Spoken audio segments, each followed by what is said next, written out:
The 2026 NFL Draft just revealed something that every Bears fan needs to understand about the direction this league is heading, and it has everything to do with how our division rivals and NFC competitors are building their rosters right now. Welcome to Bears News Fan Report, your daily source for breaking news, strategic analysis, and the real conversations shaping the future of our Chicago Bears. I bring you insider perspectives on every draft pick, every roster move, and every decision that impacts our path back to championship contention. Today, I'm breaking down a first-round selection that tells us everything about what we're up against in the NFC and whether our own draft strategy positions us to compete with the elite. Let me set the stage for where the Bears sit in this 2026 draft landscape. We're picking at number 25, positioned in that critical range where premium talent is still available, but teams have to be razor-sharp in their evaluations. The top of this draft is absolutely loaded with quarterbacks, with Fernando Mendoza going first overall to the Jets and Dante Moore landing with the Raiders at 2. That quarterback-heavy top means elite defensive prospects are sliding further than they normally would, creating opportunities for teams like us that already have our franchise quarterback situation handled. Our defensive needs are well documented at this point. We need edge rush production that can consistently get home against elite quarterbacks. We need interior disruption that collapses pockets and stops the run. We need secondary reinforcement that can handle the explosive passing attacks we face in the NFC North twice a year. The question isn't whether we need defensive help, it's which specific position gives us the best return on investment at pick 25. Now here's where the draft gets fascinating from a Bears perspective. Teams ahead of us are making selections that directly impact what's available when we're on the clock. The Rams take Caleb Downs at 10, an elite safety who can do everything. The Vikings grab Mansour Delane at 12, addressing their cornerback needs. The Ravens select Peter Woods at 15, a powerful interior presence from Clemson. Each of these picks removes a blue-chip defender from the board and shapes the options we're evaluating. The trend throughout this first round is clear. Teams are aggressively addressing the trenches, both offensive and defensive. The Lions take Caden Proctor at 17, a massive tackle from Alabama who fits their physical identity perfectly. The Cowboys double-dip on pass rush, selecting Sonny Styles at 14 and T.J. Parker at 23. Every team understands that championships are won by controlling the line of scrimmage, and they're investing premium capital accordingly. But here's what should have every Bears fan's attention. The San Francisco 49ers, a team we could potentially face in the playoffs if we both make deep runs, are sitting at pick 27. They're evaluating the same defensive interior prospects we're considering. They have similar needs for disruptive interior presence who can rotate into their defensive line and maintain the championship-level play they've become known for. The 49ers' defensive identity is built on collapsing pockets from the interior, generating pressure without blitzing, and making quarterbacks uncomfortable in ways that don't require exotic schemes. When we're on the clock at 25, the board presents us with Romello Height from Texas Tech, an edge rusher with length and developmental upside. Height gives us exactly what we're looking for on the edge, a player who can develop into a consistent pass rusher while providing immediate value in rotation. His combination of size, athleticism, and college production suggests he can contribute right away while having significant room to grow. For a Bears defense that needs to generate more consistent pressure, Height represents the kind of investment that makes sense.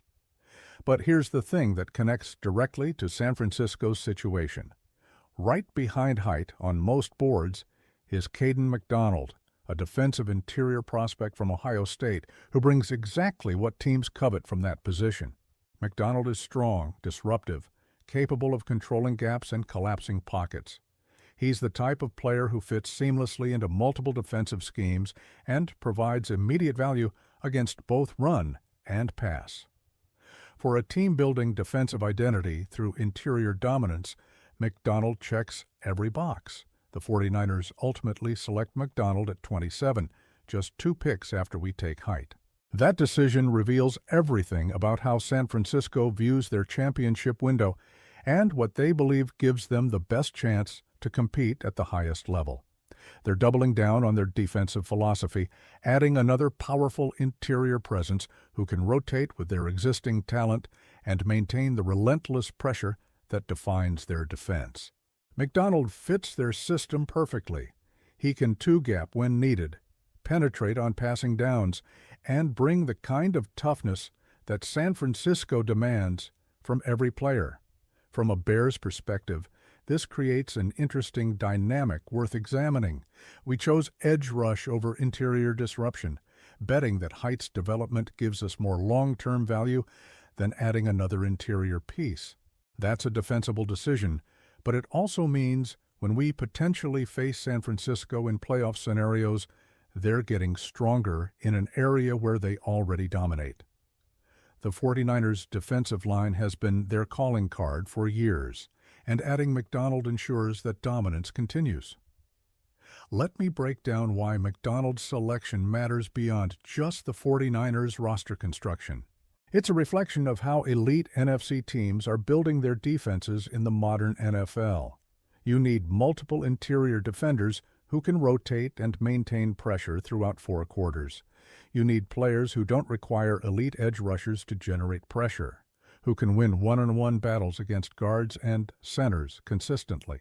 McDonald brings exactly that profile, and watching him go to a conference rival should motivate us to ensure Height develops into the impact player we need him to be. The comparison between Height and McDonald isn't about one being better than the other.